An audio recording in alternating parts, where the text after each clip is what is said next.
พันฝนตกในป่าไม่ในป่าให้เจ้านักผู้รับเนื้อหาพาเรามาแล้วยาไปเก็บดอกหวานบ้านเพิ่นมาเก่งเวลาหาใจเอินป่าซ้ำจะรอกันเที่ยวกลางบ้าน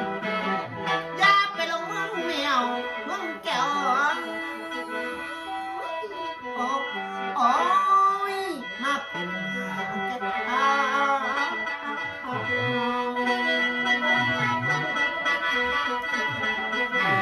แพ้ไว้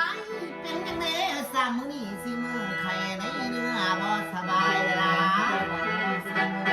มีว่าคันมือเจ้ากะท้องคนล้มเจ้ากะไงอ๋อ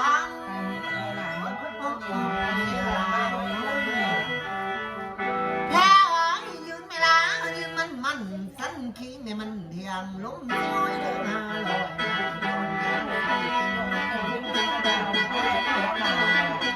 แพ้ไว้มาแต่ใส่เด่นมาแต่คุณน้ำบอกก็สาลาเวลาแพ้ไว้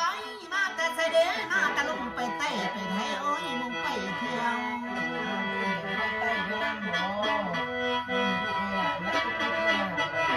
แพ้โอ้ยเจ้าเนี่ยตัวเด้อตบตาเด้อนะเจ้าก่อนคนเด้อแม่เด้ออีพ่ออีมาแล้วบ่บอกมุกเจ้าแก่พ่อแก่โอ้ยยกให้เจ้าว่ามีว่ามามื้อนี้โอ้ยพันนั้นนี่มา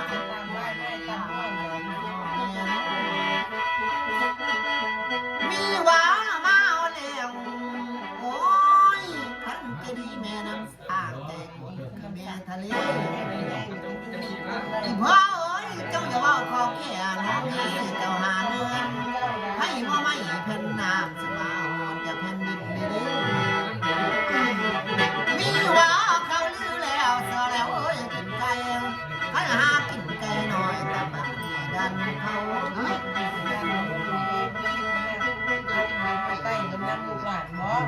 แพ้ไอ้มีว่านลาไว้ว่าบอกคอยนี่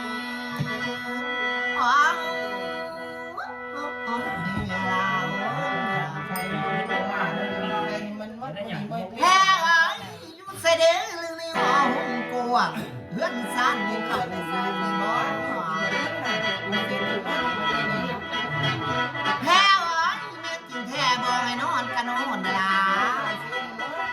ขั้นสามที่จังสีเสือขั้นสามเพื่อกันเสียวเลย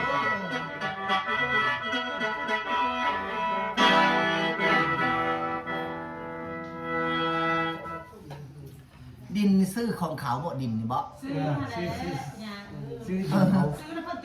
มันละบ่ถือของเอ้ยมันถือส่วนลาวนี่ในตาดินอันนี้มันบ่ถือของเจ้ามันซื้อของน้องนี่น้องจักแล้วสิพูดนึ่งซื้อแล้วก็ปันกันละคนละครึ่งแม่นถูกต้องอีบิเว้าถือ